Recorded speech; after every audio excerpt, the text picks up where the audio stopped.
Migration চাৰ্টিফিকেটখন কেনেকৈ apply কৰিব আহক আমি সিম্পল ষ্টেপ কেইটামানত জানি লওঁ। প্ৰথমে আপুনি যিকোনো এটা ব্ৰাউজাৰ খুলি লৈ AHSEC ই-সাৰ্ভিস ক্লিক কৰি দিলে হ'ল। তাৰ পিছত AHSEC অফিচিয়েল ৱেবছাইটত যাব। অফিচিয়েল ৱেবছাইটত যোৱাৰ পিছত ইয়াতে আপুনি দেখা পাব AHSEC ই-সাৰ্ভিস পোৰ্টেল। তাত ক্লিক কৰি দিলে আপুনি স্ক্ৰল কৰি তললৈ আহক। আহিলে তাতে একদম লাষ্ট অপচনটো আছে এপ্লিকেশ্যন ফৰ মাইগ্ৰেশ্যন চাৰ্টিফিকেট। তাত ক্লিক কৰি দিয়ক। ইয়াৰ পিছত এইটোৱে আপোনাক ডাইৰেক্টলি হেৱাটো তুলি লৈ যাব। কি লাগে ডকুমেণ্টছ আপুনি ইয়াত চাই ল'ব পাৰে। Passport size photo, signature, registration certificate আৰু মাৰ্কশ্বিটখন লাগিব। তাৰ পিছত আহক ডাটাখিনি এপ্লাই ক্লিক কৰি দিয়াৰ পিছত আপোনাৰ আহিব ইয়াতে আবেদনকাৰীৰ নাম, কেণ্ডিডেটৰ নেমটো লিখি দিলে হ'ল। ইয়াতে তাত মেল ফিমেল যি হয় সেইটো দি দিব। ইয়াতে আছে পিতৃৰ নাম মানে ফাদাৰ্ছ নেম, ইয়াত আছে মাতৃৰ নাম, ইয়াত আছে কণ্টেক্ট মোবাইল নাম্বাৰ, ইয়াত মোবাইল নাম্বাৰটো দি দিব। তাৰপিছত আছে এড্ৰেছ ঠিকনা, ইয়াতে আপুনি ভিলেজ হলে ভিলেজ লিখি দিব, টাউন হলে ৱাৰ্ড নাম্বাৰ দি কিনে কি টাউন পৰে এইটো লিখি দিব। পোষ্ট অফিচ কি পৰে বা পুলিচ ষ্টেচন কি পৰে এইখিনি আপুনি দি দিব আৰু আপোনাৰ ইমেইলটো ৰৈ গৈছিল ইমেইলটো দি দিলোঁ। এতিয়া ৰাজ্য state Assam, district Barpeta,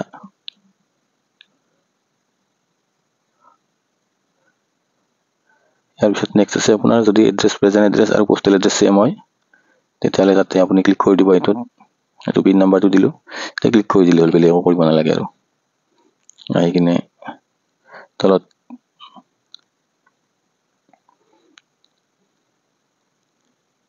roll নাম্বাৰটো দিব দিছে, ৰোল নাম্বাৰটো দি দিব ইয়াতে।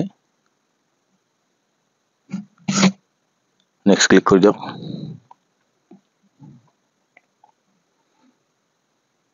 ইয়াৰ পিছত আহিছে আপুনি বিশ্ববিদ্যালয় ক'ত নামজাৰি মানে নাম ভৰ্তি কৰিব বিচাৰিছে আপুনি, তাতে ইউনিভাৰ্চিটিৰ নেমটো লিখি দিব। পাঠ্যক্ৰমৰ নাম, যিটো পাঠ্যক্ৰমত আপুনি নাম ভৰ্তি কৰিব বিচাৰিছে পাঠ্যক্ৰমৰ নামটো দি দিব। আপোনাৰ নাম কোনখন ৰাজ্যত নাম ভৰ্তি কৰিব বিচাৰিছে সেইটো দিছে। ইয়াতে দিছে আপোনাৰ কাৰণটো কি কাৰণে আপুনি মাইগ্ৰেশ্যন কৰিব বিচাৰিছে সেইটো লিখি কিনে নেক্সট ইয়াতে আপোনাৰ ডকুমেণ্টছখিনি দিব লাগে।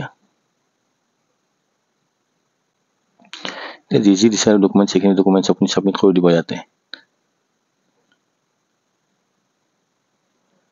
ডকুমেণ্টছখিনি ছাবমিট কৰাৰ পিছত তলত নেক্সট এই ডিক্লাৰেশ্যন দিব, ক্লিক কৰি দি নেক্সট মাৰি দিব। নেক্সট ক্লিক কৰাৰ পিছত এটা এপ্লিকেশ্যনখন প্ৰিভিউ হয়। আপুনি গোটেই এপ্লিকেশ্যনখন চাব পাৰে, প্ৰিভিউ কৰি গোটেই ঠিকে আছে নাই, যদি নাই কিবা এডিট কৰি মানে আছে ভুল হৈছে তেতিয়াহ'লে এইটো এডিট কৰি কিনে আপুনি ঠিক কৰি ল'ব। যদি গোটেইখিনি ঠিকেই আছে তেতিয়াহ'লে মেক পেমেণ্টত যাব। মেক পেমেণ্ট কৰাই দিব। ইয়াতে মেক পেমেণ্ট প্ৰিণ্ট আউট ল'লে এটা লৈ থ'ব পাৰে, প্ৰিণ্ট আউট কোনো কথা নাই।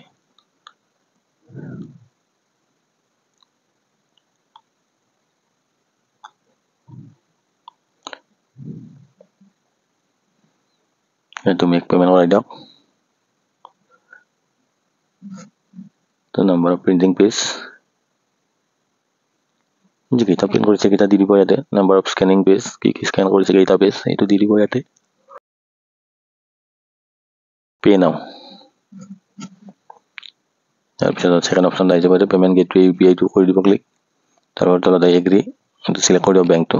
3টা বেংকৰ অপশ্যন থাকে, যিকোনো এটা কৰিলে এগ্ৰি কৰি প্ৰচিড ফৰ পেমেণ্ট। পেমেণ্টটো কমপ্লিট হোৱাৰ পিছত এনেকৈ আপুনি একনলেজমেণ্ট ৰিচিপ্টখন পাব। একনলেজমেণ্ট ৰিচিপ্টখন পোৱাৰ পিছতে আপুনি এপ্লিকেশ্যন ষ্টেটাছটো চাবলৈ যেতিয়া লগইন কৰিব তেতিয়া তাতে আপুনি এইখন ডাউনলোডো দিব পাৰিব একেলগে। সেইটো লগে লগে হৈ যায়, কোনো প্ৰব্লেম নাই। আৰু ডাউনলোড দিয়াৰ পিছত আপোনাৰ চাৰ্টিফিকেটখন আহিব এনেকুৱাকৈ মই দেখাই দিছোঁ।